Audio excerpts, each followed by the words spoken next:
Buenos días a todos en este domingo de resurrección, que es lo que vamos a analizar esta mañana. Terminamos la serie, este recorrido que hemos hecho por el Evangelio de Marcos, que nos ha llevado pues desde el juicio de Jesús, su arresto, su padecimiento, su muerte en la cruz, y hoy llegamos al capítulo 16, que nos habla de la resurrección. La resurrección, capítulo 16 de Marcos. Luego ya, después de Semana Santa, iniciaremos una nueva serie que nos sorprenderá. Cada domingo será una sorpresa, algo diferente.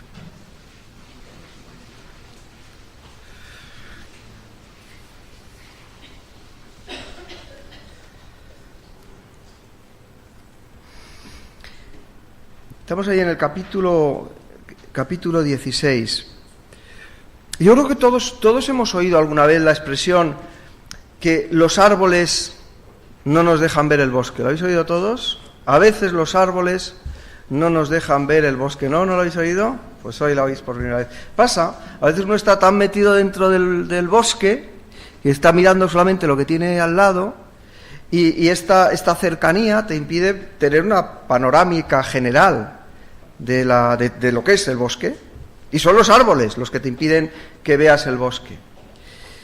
Y os digo esto porque me gustaría, antes de meternos en el análisis, la lectura del texto, dar una visión general, global, de lo que significa la resurrección. Es importante ver los detalles en cada relato, también cada evangelio cuenta la resurrección desde una perspectiva particular, peculiar. Y antes de entrar en los detalles de Marcos, sí me gustaría ver el significado profundo de la resurrección. ¿Qué significa la resurrección?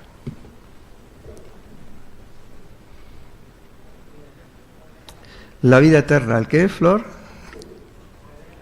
Volver a la vida. Sí, volver a la vida.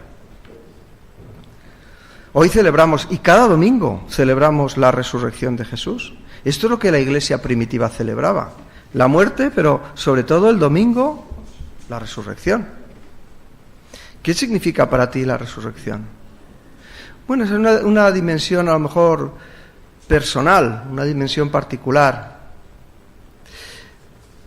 Pero hay una dimensión cósmica también de la resurrección. Una de las grandes críticas que se han hecho, iba a decir al cristianismo, no solo al cristianismo, sino a todas las religiones, al concepto mismo de Dios, es la siguiente: ¿cómo es posible que exista Dios, un Dios creador, un Dios todopoderoso, en teoría un Dios bueno, y que a la vez exista el mal en el mundo? ¿Cómo es eso posible? ¿Por qué ha permitido? Y no solo ha permitido, sino ¿por qué permite Dios el mal?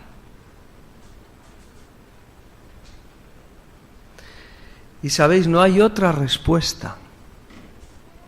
No hay otra respuesta. En todo el pensamiento, en toda la filosofía de Oriente, de Occidente, o por lo menos yo no la conozco. No hay otra respuesta menos que esta: la resurrección de Cristo. Resurrección significa que en la historia del cosmos, en la historia de todo el universo, el pecado y sus consecuencias, la maldad, la injusticia, el dolor, incluso la muerte, no tienen la última palabra. Resurrección significa que la última palabra en la historia de todo y de todos la tiene Dios. Y la última palabra de Dios es Cristo resucitado. Cristo vivo.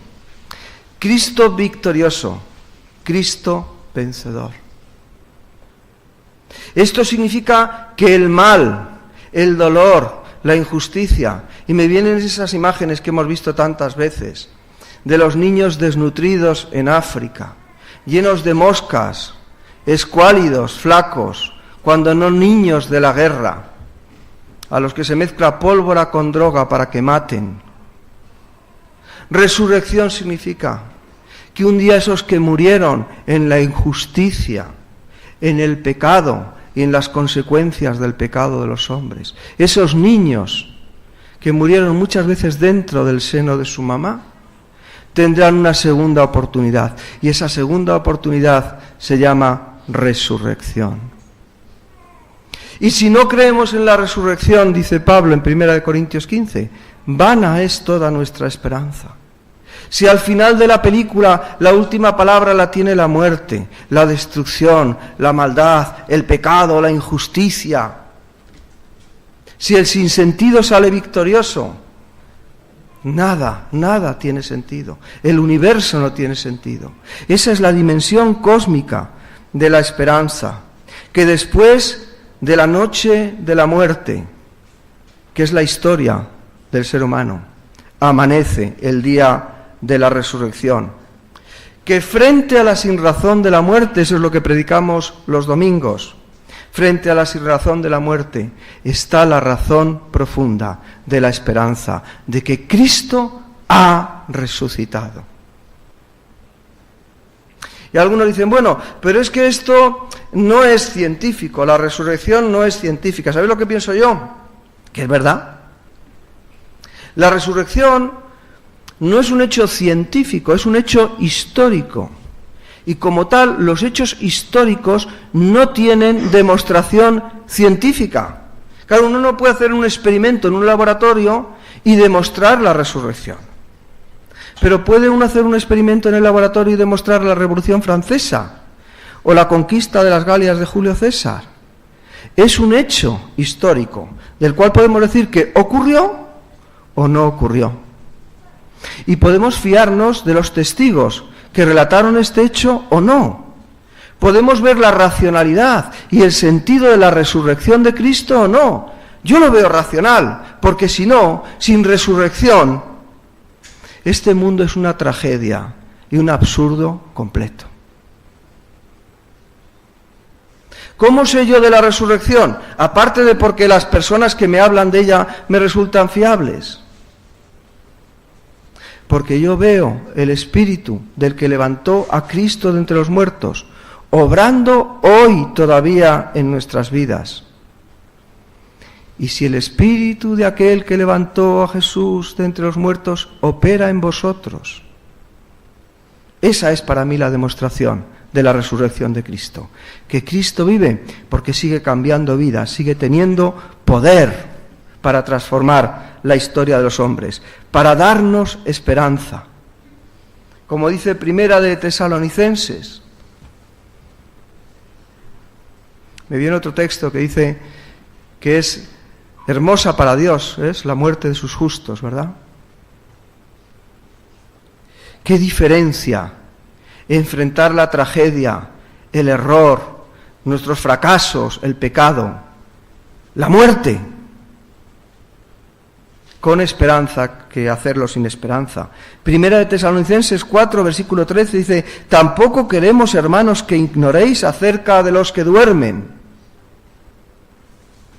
Ese dormir que es un estado pasajero, temporal, el sueño de la muerte del que muchos de los que conocemos que ya no están con nosotros despertarán.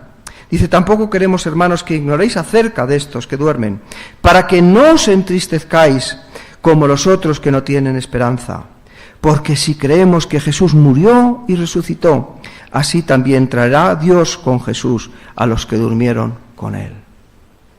Esta esperanza, de esta tremenda y maravillosa esperanza es de la que nos habla Marcos en el capítulo 16. Dice el versículo primero que cuando pasó el día de reposo, María Magdalena, María la madre de Jacobo y Salomé compraron especias aromáticas para ir a ungirle, y muy de mañana, el primer día de la semana, vinieron al sepulcro ya salido el sol. Pero decían entre sí: ¿quién nos removerá la piedra de la entrada del sepulcro? Pero cuando miraron, vieron removida la piedra, que era muy grande.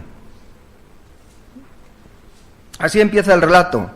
Os decía que los relatos de la resurrección, si los veis, pues van a contarnos este hecho desde perspectivas un poquito diferentes.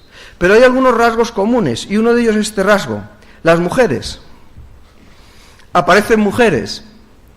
En Marcos y Lucas son 3, en Mateo son 2 y en Juan 1. Pero las mujeres, curioso. Porque alguien preguntaría, ¿por qué las mujeres? Es curiosísimo. Las mujeres no estaban calificadas para ser testigos en un juicio. Y el Señor quiere que sean primero las mujeres quienes son testigos de la resurrección. El Señor hace las cosas de una manera muy rara. Las hace de una manera sorprendente. Una vez oí una serie de predicaciones que se llamaban Las locuras de Jesús. Una locura. Imaginad que vais a tener un niño o un nieto, algunos ya.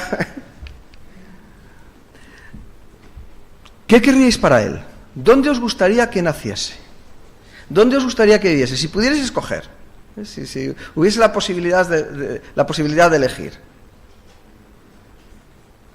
¿En qué país? A ver, aquí los patriotas. En el mejor país del mundo, seguro. En el mejor país del mundo. ¿Cómo os gustaría que fuese su casa? ¿Cómoda? ¿Qué tipo de estudios os gustaría que recibiera? ¿A alguien le gustaría que su hijo naciese en un país, por ejemplo, ocupado militarmente, qué sé yo, pues por poner un ejemplo, por los romanos? ¿En la casa de un carpintero? ¿En el seno de una familia humilde? Eso es lo que escogió Dios para su hijo. Nacer en un pesebre porque no había lugar para ellos en la posada. Qué cosas más raras hace Dios. ¿Y si tuviéramos que conquistar el mundo? Imagináis, Alcalá de Henares, para Cristo, España para Cristo, el mundo para Cristo. Y que nos dieran los medios que quisiéramos para ganar el mundo para Cristo. A ver, ¿a quién ficharíamos? David, para el equipo de alabanza, ¿a quién ponemos? David le vamos a poner de telonero, porque vamos a poner ¿a quién vamos a poner? Predicador, Javier, Ángel, nos bajamos y que nos venga quién. A ver, piénsame uno que te guste. Haríamos un super equipo. Y va Jesús y coge a 12 pescadores, gente de no mucha cultura, música, seguro que las notas no se las sabían. Y con esos 12 don nadie, fijaros la que armó. Las locuras de Jesús y también las locuras de Dios, su Padre. Perdonad por lo irreverente del título, pero como no es mío, y el predicador, por cierto, de aquellos estudios ya está con el Señor, pues igual me doy la licencia de decirlo. Ha llegado la mañana de la resurrección. Se ha pasado la noche en la que Jesús es enterrado después de sufrir y de padecer. Y llega la mañana gloriosa de la resurrección y hay unas mujeres piadosas que cogen especias aromáticas, iba a decir hierbas, no, especias aromáticas, y van a ungir a la tumba. Y aquí lo que me llama la atención es lo que les preocupaba a las mujeres. Detallistas, ¿no? Llevaban el perfumito, el perfumito, las especias aromáticas, pero tenían una preocupación. ¿Qué les preocupaba? La piedra. La piedra. Una piedra que dice que era muy grande, dice el versículo 4. ¿Quién nos moverá esta piedra? Y es que, ¿qué era la piedra? ¿Para qué servía?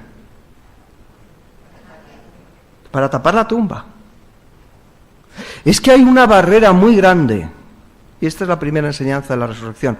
Hay una barrera muy grande entre el reino de los vivos y el reino de los muertos. Una barrera que a lo largo de los siglos, a lo largo de la historia, el hombre ha tratado de salvar de muchas maneras.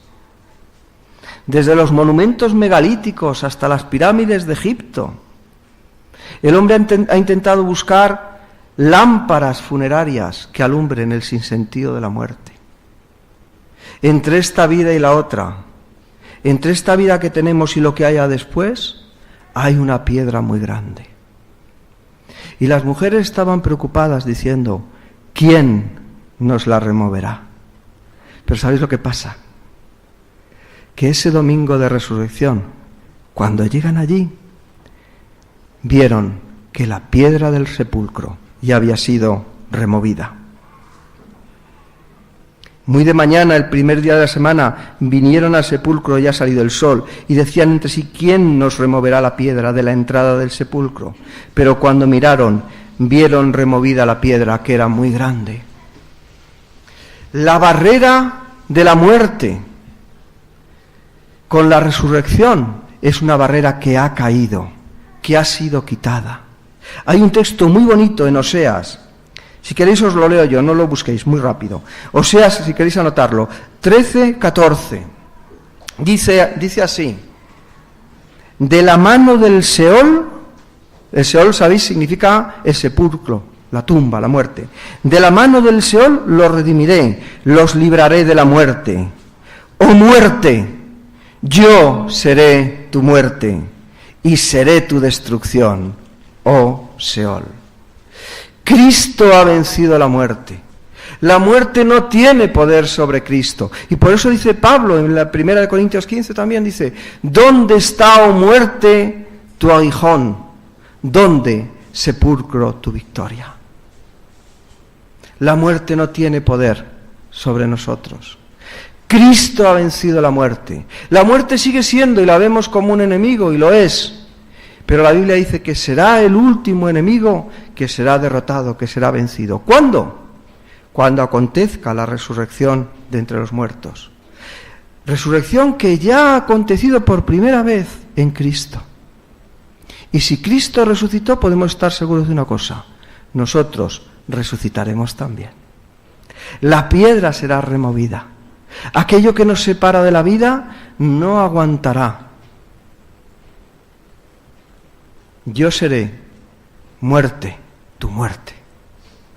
Cristo ha vencido a la muerte.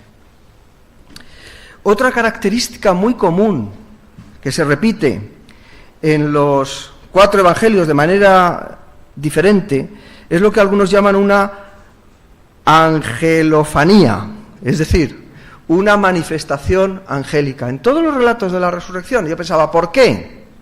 Pues recordad, la vieja ley, el viejo pacto, fue dado por ángeles, dice el libro de Hebreos. Participaron los ángeles.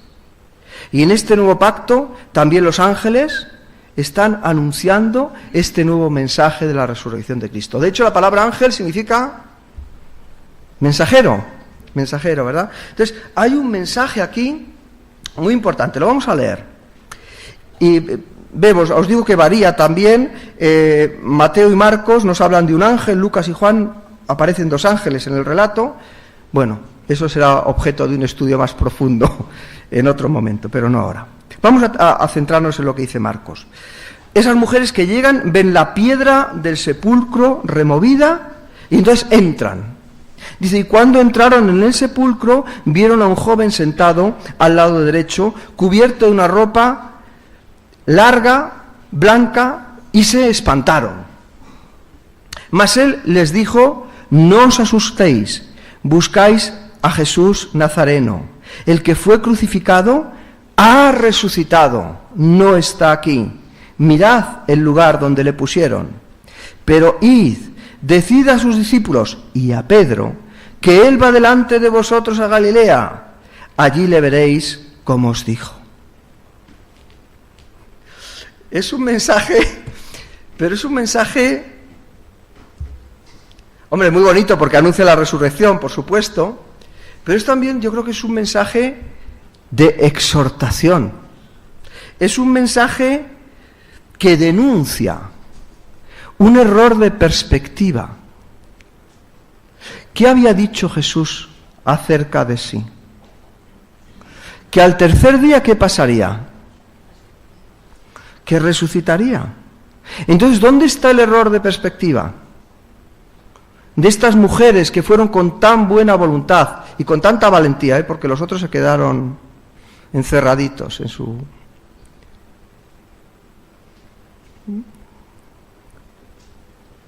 ¿Dónde está el error de perspectiva? Ha resucitado, no está aquí. Este es el error de perspectiva de la Iglesia también, muchas veces, no digo siempre, ojalá. ¿Por qué buscáis entre los muertos? Dice en otro lugar, en Lucas. ¿Por qué buscáis entre los muertos al que vive? No está aquí. Ha resucitado. ¿Son las iglesias, las tumbas, los sepulcros de Dios? Espero que no. Espero que el mensaje de la Iglesia sea lo que les dice: Él va adelante. Cristo vive.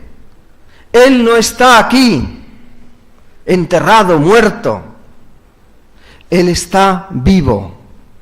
Ha resucitado. No un Cristo viejo, impotente, sujeto a los lazos, a las cadenas, a las ataduras de la muerte, sino un Cristo perfectamente vivo, glorificado, con libertad, que delante del Padre intercede por nosotros. Un Cristo que cuando anduvo en esta tierra tocó a los leprosos, sanó a los enfermos, enseñó. Pues ese mismo Cristo es el Cristo que hoy debe predicar la Iglesia. Un Cristo que vive, que no está muerto. Y si alguien viene aquí buscando ese Cristo muerto, que pudiéramos decirle: ¿por qué buscas entre los muertos al que vive? No está aquí, está vivo. Cristo ha resucitado. Y en tercer lugar, las reacciones.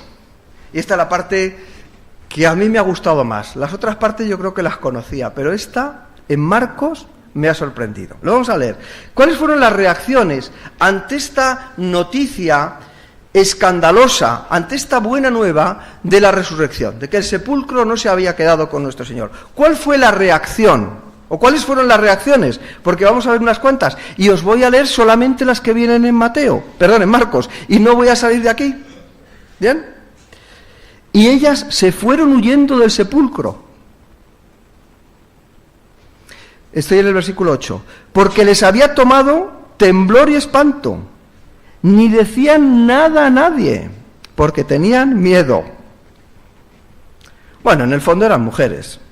No quiero que se tome como un comentario machista, pero es lo que podrían pensar algunos.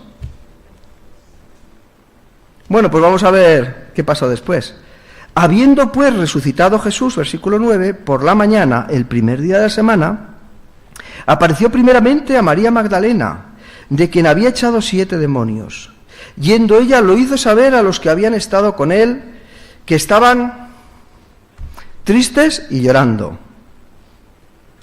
Esta es la iglesia que vive sin el Cristo resucitado. Triste y llorando. Ellos, cuando oyeron que vivía y que había sido visto por ella, yo me esperaba otro final. ¿Qué pasó? No lo creyeron. No lo creyeron. Bueno, pues vamos a ver a los discípulos, que por lo menos habían caminado con él y le conocían mejor.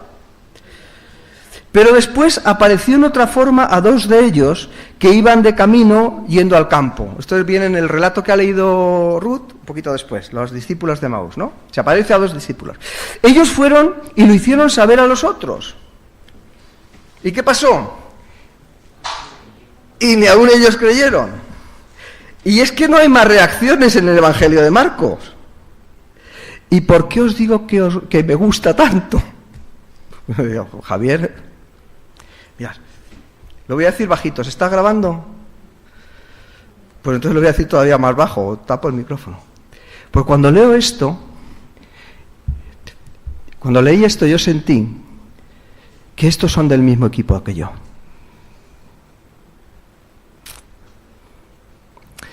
Estos no eran de la superfe. Estos eran como yo.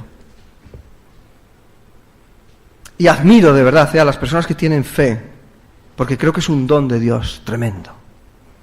Pero es que yo tengo muy poquita. Pero solo con una fe tan pequeñita como un grano de mostaza es suficiente.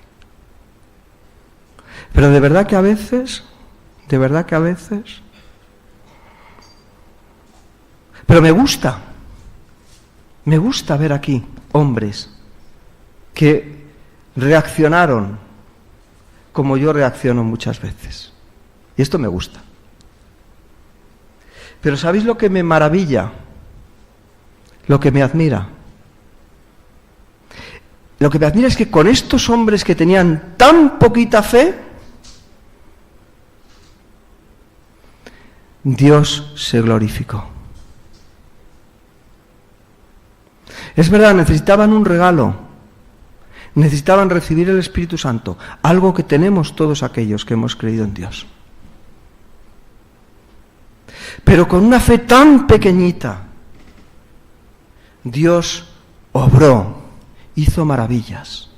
¿Y cómo sé que Dios obró en aquellos que tenían tan poquita fe y que no se creían a los testigos y que les decían una vez y otra vez que había resucitado y no creían nada? ¿Cómo sé yo que Dios hizo maravillas con ellos? ¿Sabéis cómo lo sé? Porque vosotros y yo estamos hoy aquí.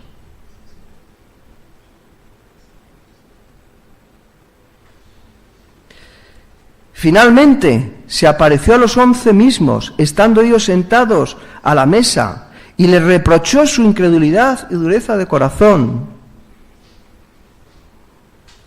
Igual hoy alguien está reprochando también, a mí el primero, a mí ya lo hizo cuando preparé esto, pero al leerlo otra vez, reprochando la incredulidad y nuestra dureza de corazón, porque no habían creído a los que le habían visto resucitado. Y les dijo: id por todo el mundo y predicad el Evangelio a toda criatura. El que creyere y fuere bautizado será salvo, mas el que no creyere será condenado. Y estas señales seguirán a los que creen. En mi nombre echarán fuera demonios, hablarán nuevas lenguas, tomarán en las manos serpiente, y si bebieren cosa mortífera no les hará daño. Sobre los enfermos pondrán sus manos y sanarán. Esto hizo Dios con unos poquitos, con poquita preparación, con poca fe. ¿Qué no hará Dios con nosotros? Es el mismo. Él es el mismo hoy, ayer y siempre. Os hablaba al principio de la importancia de ver la resurrección de una manera global. La resurrección es el triunfo de Dios en Cristo, en la historia, que tiene que ver, os decía al principio, con todo el universo, con el problema del mal.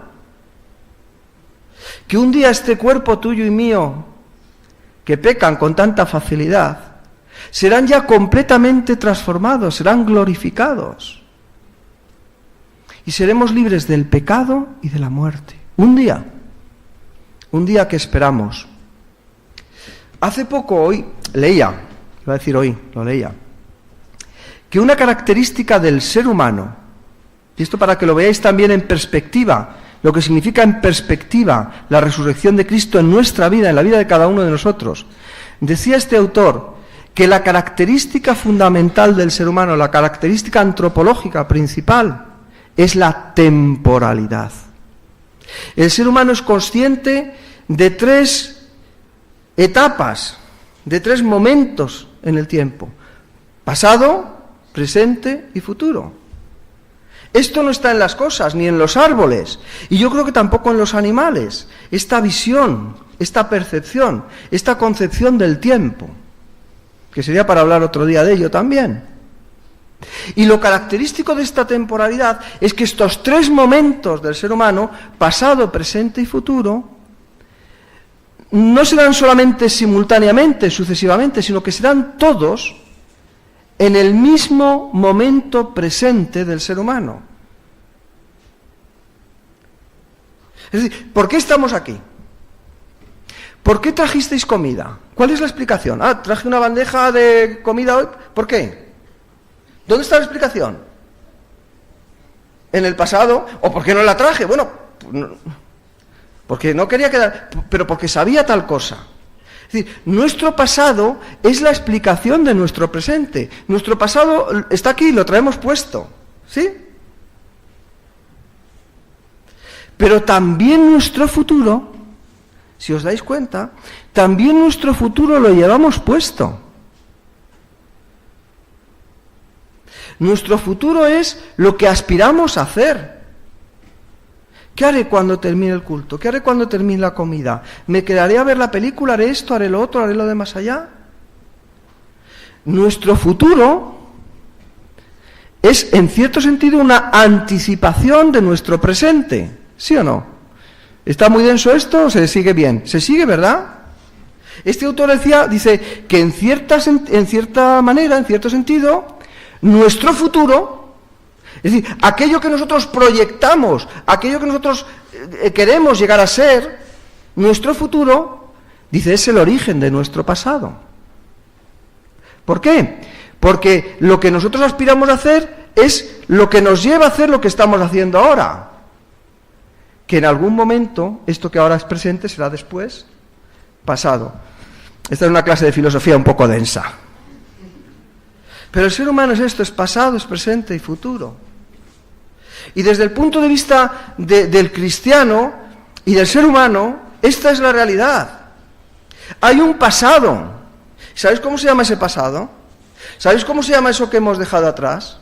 ¿Sabéis cómo se llama eso que murió el Viernes Santo? Se llama pecado.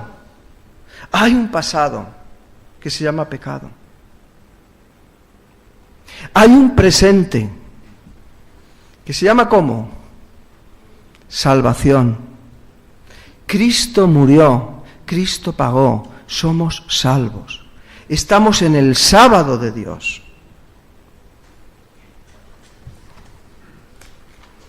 El libro de Hebreos dice, porque también nosotros se nos ha anunciado la buena nueva como a ellos, pero no les aprovechó el oír la palabra, porque no fue acompañada de fe en los que oyeron.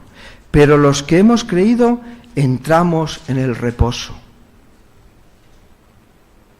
Al 7º día, el sábado, descansó.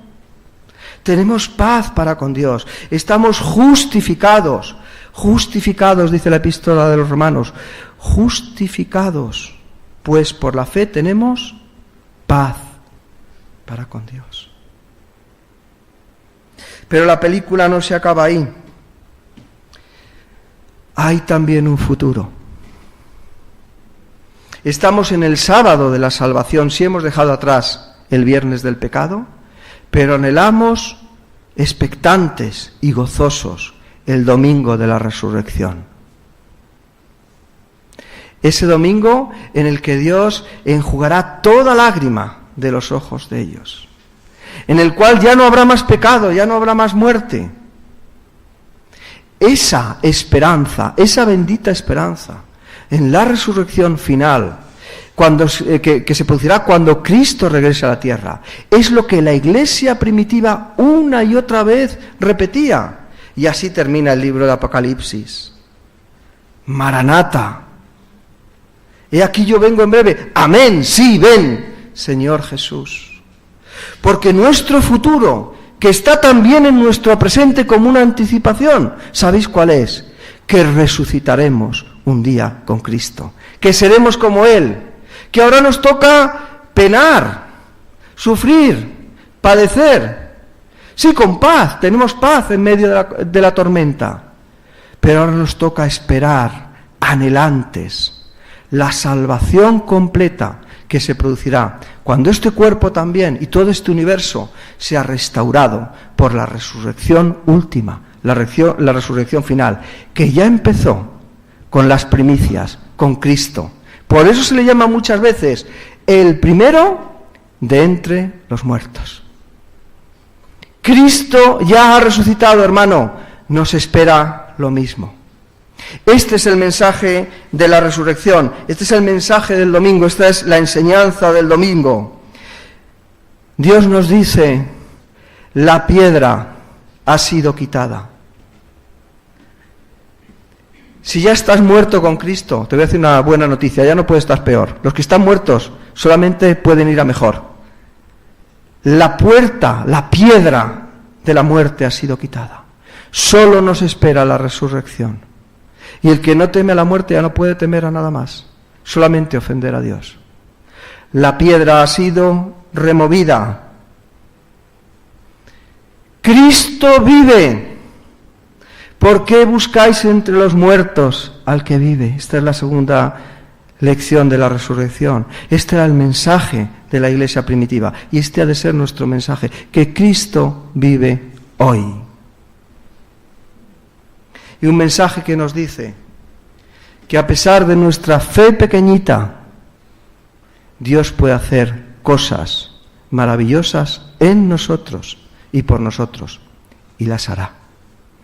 Que seamos llenos de ese espíritu que levantó a Cristo de entre los muertos. Que vivamos esa fe del domingo de la resurrección, igual que decimos en Navidad, debía ser Navidad todos los días. Debía ser domingo de resurrección, todos y cada uno de los días de nuestra vida. Que el Señor os bendiga.